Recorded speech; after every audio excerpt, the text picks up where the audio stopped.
Today we are going to see about animal tissues.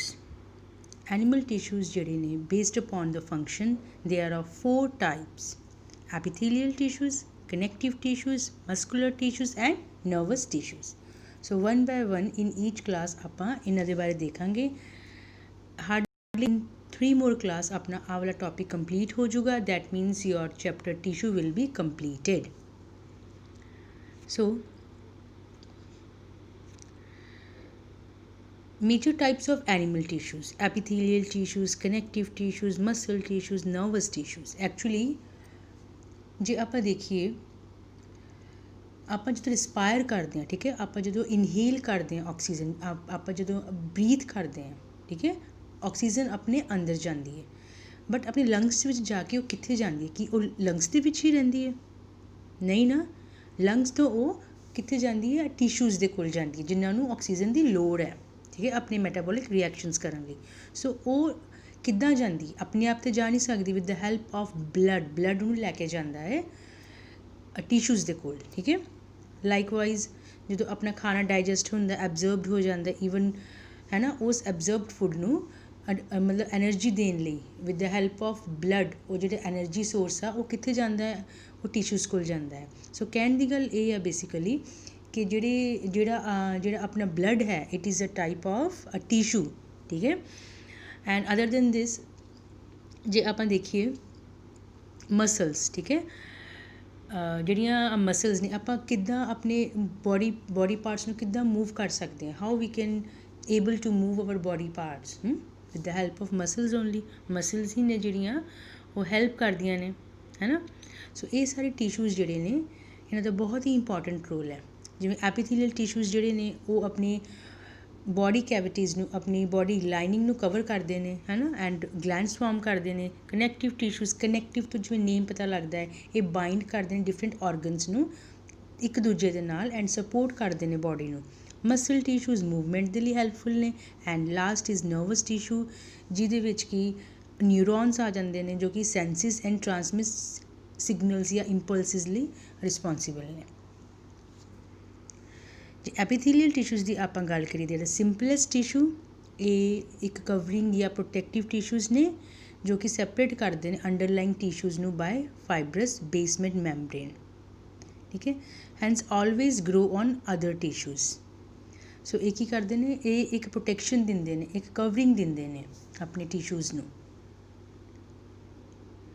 Next is they can be simple, made of one layer of cell. I mean to say that ਜਿਹੜੇ ਆ ਐਪੀਥੀਲੀਅਲ tissues ਨੇ ਇਹ protection ਦਿੰਦੇ ਨੇ, ਆਪਣੇ ਕਹਿ ਲਓ ਕਿ ਆਪਣੇ ਔਰਗਨਸ ਨੂੰ ਪ੍ਰੋਟੈਕਸ਼ਨ ਦਿੰਦੇ ਨੇ, ਠੀਕ ਹੈ. And then they can be simple, they made of one layer of cell or they can be made of many layer of cells, ਹੈ ਨਾ. ਸੋ ਕਰੈਕਟਰਿਸਟਿਕਸ ਇਹਦਾ ਕੀ ਹੈ ਕਿ ਇਹ ਬਹੁਤ ਟਾਈਟਲੀ ਪੈਕਡ ਹੁੰਦੇ ਨੇ, ਇੱਕ ਕੰਟੀਨਿਊਅਸ ਲਾਈਨ ਦੇ ਵਿੱਚ ਪੈਕ ਹੁੰਦੇ ਨੇ, ਟਾਈਟਲੀ ਪੈਕਡ ਨੇ, ਇਹਨਾਂ ਦੇ ਵਿੱਚ ਕੋਈ ਸਪੇਸ ਨਹੀਂ ਹੁੰਦੀ, ਨੋ ਇੰਟਰਸੈਲੂਲਰ ਸਪੇਸ. ਕਿਤੇ ਕਿਤੇ ਪ੍ਰੈਜ਼ੈਂਟ ਹੁੰਦੇ ਨੇ on the skin, lining of mouth, blood vessels, alveoli, kidney tubules, ਠੀਕ ਹੈ.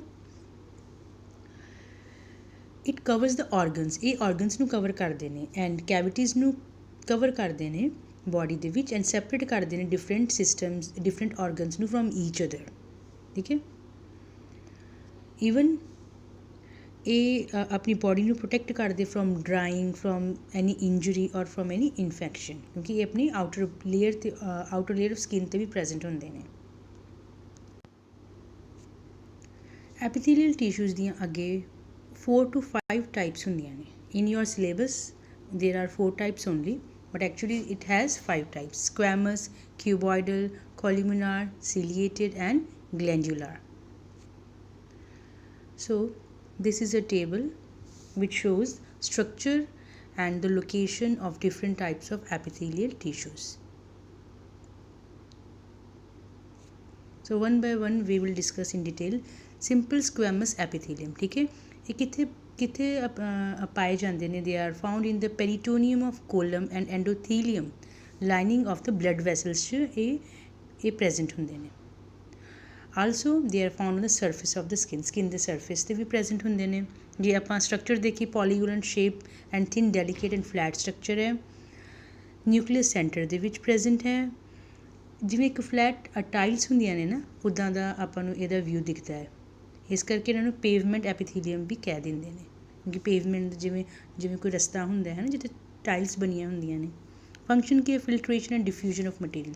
ਫਿਲਟਰੇਸ਼ਨ ਅਤੇ ਡਿਫਿਊਜ਼ਨ ਦਾ ਕੰਮ ਕਰਦੇ ਨੇ ਮਟੀਰੀਅਲਸ ਦੀ। ਸਕਿਨ ਨੂੰ ਪ੍ਰੋਟੈਕਟ ਕਰਦੇ from various harmful microbes. Next is ciliated columnar epithelium. Before than this, we will see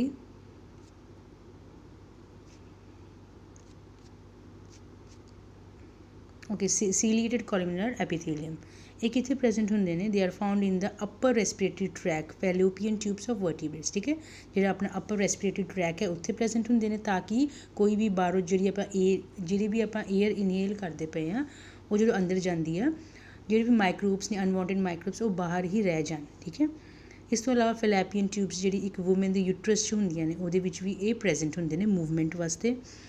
structure ਕੀ ਹੈ ਇਹਦਾ? They are tall pillar like free and that is broader than the posterior narrow and resting on the basement membrane। ठीक है, tall ने, pillar like ने।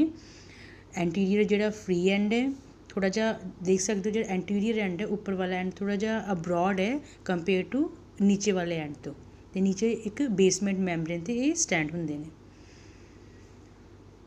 ਇਸ ਤੋਂ ਇਲਾਵਾ ਬਹੁਤ ਸਾਰੇ ਸੀਲੀਆਸ, ਠੀਕ ਹੈ, ਜੋ ਕਿ ਤੁਸੀਂ ਉੱਪਰ ਦੇਖ ਸਕਦੇ ਹੋ। ਸੀਲੀਆਸ ਕੀ ਹੁੰਦੇ ਨੇ? These are the cilias, finger like projections। बहुत सारे cilias भी present ने base ते, sorry, on the anterior end। इस तो अलावा nucleus is present जो कि oval shape ਦਾ है। फंक्शन की है? cilia ਜਿਹੜੇ ਨੇ they are capable of vibratory movement। ठीक है, vibrations 'ਚ help ਕਰਦੇ ਨੇ, movement 'ਚ helps ਕਰਦੇ ਨੇ, और foreign particles ਨੂੰ remove ਕਰਦੇ ਨੇ। So next is simple columnar epithelium. ਜੇ ਆਪਾਂ ਸਿੰਪਲ ਕੋਲੂਮਨਰ ਐਪੀਥੀਲੀਅਮ ਦੀ ਗੱਲ ਕਰੀਏ, ਇਹ ਕਿੱਥੇ ਕਿੱਥੇ ਪ੍ਰੈਜ਼ੈਂਟ ਹੁੰਦੇ ਨੇ? They R present inner lining of the stomach the inner lining ਦੇ ਵਿੱਚ, ਈਵਨ ਇੰਟੈਸਟਾਈਨ ਦੇ ਵਿੱਚ ਐਂਡ ਅਦਰ ਇੰਟਰਨਲ ਆਰਗਨਸ ਦੇ ਵਿੱਚ। ਕਿਹੜੇ ਟਿਸ਼ੂਜ਼ ਪ੍ਰੈਜ਼ੈਂਟ ਹੁੰਦੇ ਨੇ? Simple columnar epithelium tissues. Structure tall pillar like ਹੈਗਾ ਹੈ। ਠੀਕ ਹੈ, ਸਟਰਕਚਰ ਇਹਨਾਂ ਦਾ ਐਂਟੀਰੀਅਰ ਜਿਹੜਾ ਫਰੀ ਐਂਡ ਹੈ ਥੋੜ੍ਹਾ ਜਿਹਾ ਬਰੋਡਰ ਹੈ anterior end than the posterior ਜੋ ਕਿ ਨੀਚੇ ਵਾਲਾ ਐਂਡ ਹੈ। ਜਿਹੜਾ ਨੀਚੇ ਵਾਲਾ ਐਂਡ ਹੈ ਉਹ ਇੱਕ ਬੇਸਮੈਂਟ ਮੈਮਬ੍ਰੇਨ ਦੇ ਉੱਪਰ ਖੜਾ ਹੈ। Nucleus like same oval shape nucleus ਹੈ ਔਰ ਮੇ ਬੀ ਇਲਿਪਟੀਕਲ, ਥੋੜ੍ਹਾ ਜਿਹਾ ਇਲੋਂਗੇਟਿਡ ਵੀ ਹੋ ਸਕਦਾ ਹੈ, ਜੋ ਕਿ ਨੀਅਰ ਦ ਬੇਸਲ ਐਂਡ ਹੈ। ਜੇ ਆਪਾਂ ਸਿੰਪਲ ਕਿਊਬੋਇਡਲ ਐਪੀਥੀਲੀਅਮ ਦੀ ਗੱਲ ਕਰੀਏ, it is generally found in the thyroid gland and kidney. Thyroid gland ਜਿਹੜਾ ਆਪਣੇ ਨੈਕ 'ਚ ਹੁੰਦਾ ਹੈ ਐਂਡ ਕਿਡਨੀ ਦੇ ਵਿੱਚ ਇਹ ਪ੍ਰੈਜ਼ੈਂਟ ਹੁੰਦੇ ਨੇ। ਕਿਊਬ ਸ਼ੇਪਡ ਇਹਨਾਂ ਦਾ ਸਟਰਕਚਰ ਹੈ ਐਂਡ ਸੈਂਟਰ ਦੇ ਵਿੱਚ ਨਿਊਕਲੀਅਸ ਹੁੰਦਾ ਹੈ। ਐਬਜ਼ਰਪਸ਼ਨ ਐਂਡ ਸਿਕਰੀਸ਼ਨ ਦੇ ਵਿੱਚ ਬਹੁਤ ਇੰਪੋਰਟੈਂਟ ਰੋਲ ਪਲੇ ਕਰਦੇ ਨੇ। So this was about various kinds of epithelial tissues. So this is the main table which you have to focus। ਆ ਜਿਹੜਾ ਟੇਬਲ ਹੈ ਇਹੋ ਹੀ ਸਾਰੇ ਐਪੀਥੀਲੀਅਲ ਟਿਸ਼ੂਜ਼ ਨੂੰ ਡਿਸਕ੍ਰਾਈਬ ਕਰ ਦਿੰਦਾ ਹੈ।